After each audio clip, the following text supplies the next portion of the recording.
السلام علیکم ورحمۃ اللہ وبرکاتہ۔ محترم ناظرین کرام، امید ہے کہ اب سبھی حضرت خیر و عافیت سے ہوں گے۔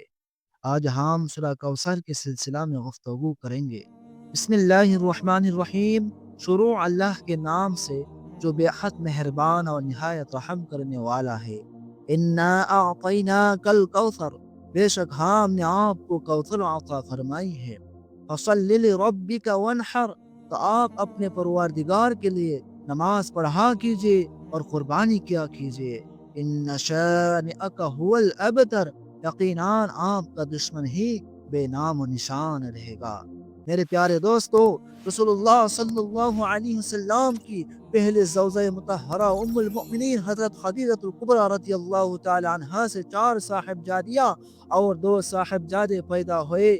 صاحبزادیاں تو زندہ رہے، لیکن دونوں صاحبزادے، جن میں سے ایک کا نام قاسم رضی اللہ تعالی عنہ اور دوسرے کا نام عبداللہ رضی اللہ تعالی عنہ تھا، بچپن ہی میں وفات پا گئے۔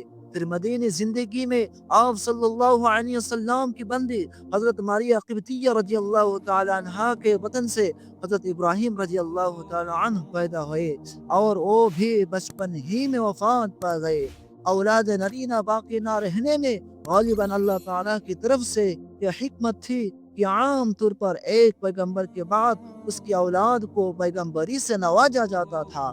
جبکہ رسول اللہ صلی اللہ علیہ وسلم پر سلسلہ نبوت ختم ہو چکا، اگر عام صلی اللہ علیہ وسلم کے نرینہ اولاد میں سے کوئی زندہ رہتی تو لوگوں کو غلط فہمی ہو سکتی تھی، اور جن لوگوں کے مزاج میں غلو ہوتا ہے وہ اس قسم کا مسئلہ کھڑا کر سکتے تھے۔ اس لیے اللہ تعالیٰ ہی کی طرف سے آپ صلی اللہ علیہ وسلم کی کوئی اولاد نرینہ باقی نہیں رکھی گئی۔ جس شخص کی کوئی اولاد نرینہ باقی نہ رہے، عرب اس کو ابدار کہا کرتے تھے، اور ان کا گمان تھا کہ مرنے کے بعد یہ شخص بے نام و نشان ہو جاتا ہے، کوئی اس کا نام لینے والا نہیں ہوتا۔ چنانچہ جب آپ صلی اللہ علیہ وسلم کے دو صاحبزادوں کا انتقال ہو گیا تو مشرکان مکہ خوشی کی لہر دوڑ گئی، اور ابو لہب حالانکہ آپ صلی اللہ علیہ وسلم کا چاچا تھا، لیکن وہ بھی اپنی خوشی کو چھپا نہ سکا اور کہنے لگا کہ اب کچھ ہی دنوں کی بات ہے، محمد صلی اللہ علیہ وسلم کے بعد کوئی شخص اس کے دین کا نام لوا باقی نہیں رہے گا، کیونکہ اس کی کوئی اولاد نرینہ بچی ہی نہیں۔ اسی پس منظر میں قرآن کریم کی آیت نازل ہوئی۔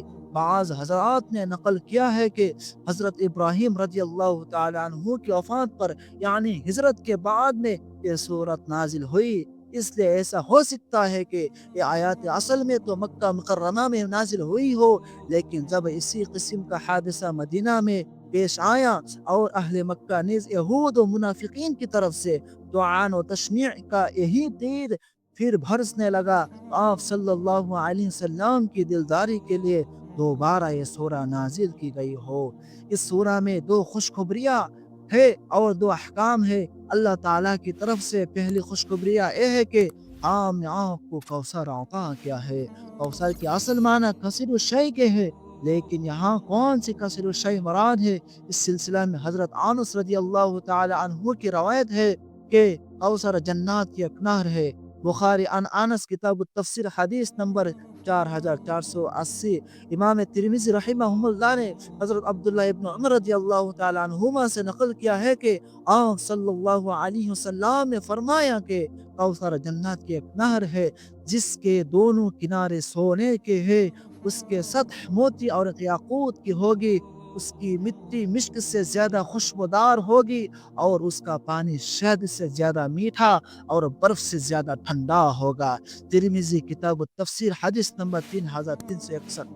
دوسری بات جو کوثر کے سلسلہ میں آئی ہے وہ یہ ہے کہ وہ حوض ہوگا جس پر قیامت کے دن رسول اللہ صلی اللہ علیہ وسلم کی امت وارد ہوگی، اور اس میں پانی لینے کے برتن ستاروں کی تعداد میں ہوں گے۔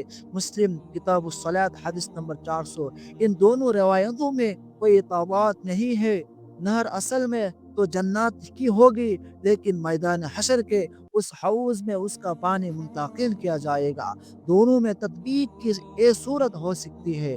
دوسری خوشخبری یہ دی گئی کہ دشمن اسلام کے دشمن جو کہہ رہے تھے آپ کا نام و نشان مٹ جائے گا، لیکن حقیقت یہ ہے کہ آپ صلی اللہ علیہ وسلم کا نام قیامت تک باقی رہے گا۔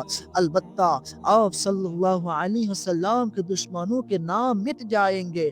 چنانچہ آج اس حقیقت کو سر کی آنکھوں سے دیکھا جا سکتا ہے کہ دن اور رات کا کوئی لمحہ ایسا نہیں جس میں کچھ نہ کچھ اہل ایمان آپ صلی اللہ علیہ وسلم پر درود و سلام نہ بھیج رہے ہو، اور آپ صلی اللہ علیہ وسلم کی رسالت کی گواہی نہ دے رہے ہو۔ آج دنیا کے 1 ارب سے زیادہ انسانوں کے لیے سب سے زیادہ محبوب اور پیارا نام آپ صلی اللہ علیہ وسلم کا نام ہے۔ اگر ان لوگوں کا شمار کیا جائے جن لوگوں کے نام محمد اور احمد رکھے گئے ہیں، تو شاید دنیا میں ان کی تعداد کئی کروڑ ہو جائے گی، لیکن آج کوئی شخص اپنی اولاد کا نام ابو لہب اتبا شیبہ کے نام پر نہیں رکھتا، اور اگر ان کے نام لیے بھی جاتے ہیں تو ناپسندیدہ نام کی حیثیت سے، اور یہ بھی آپ صلی اللہ علیہ وسلم ہی کی نسبت سے۔ جن باتوں کا حکم دیا گیا وہ 2 ہے، ایک نماز پڑھنے کا، آپ یا تو اس سے نماز فرض مراد ہے۔ حضرت عبداللہ ابن عباس رضی اللہ تعالیٰ عنہما کی طرف یہی نقطہ نظر منسوب ہے، اور یا اس سے مراد نماز عید الاضحیٰ ہے۔ مختلف اکابر اہل علم اسی طرف گئے ہیں، اور اس کو حضرت انس رضی اللہ تعالیٰ عنہ کی روایت سے تقوید پہنچتی ہے کہ رسول اللہ صلی اللہ علیہ وسلم پہلے قربانی کیا کرتے تھے، پھر نماز پڑھتے تھے۔ چنانچہ آپ صلی اللہ علیہ وسلم کو حکم دیا گیا کہ پہلے نماز ادا کرے، پھر قربانی کیا کرے۔ دوسرا حکم قربانی کا دیا گیا۔ نحر اصل میں تو اونٹ کے ذبح کرنے کو کہتے ہیں، لیکن بعض اوقات ہر جانور کے ذبح کرنے کو نحر سے تعبیر کر دیا جاتا ہے۔ یہاں نماز عید اور قربانی کا حکم عربی گرامر کے مطابق امر کی صیغہ سے دیا جا رہا ہے، یعنی لازمی عمل کی حیثیت سے اس کی تلقین کی جا رہی ہے۔ اس لیے نماز عید کی ادائیگی بھی واجب ہے اور قربانی بھی واجب ہے صاحب استطاعت لوگوں پر۔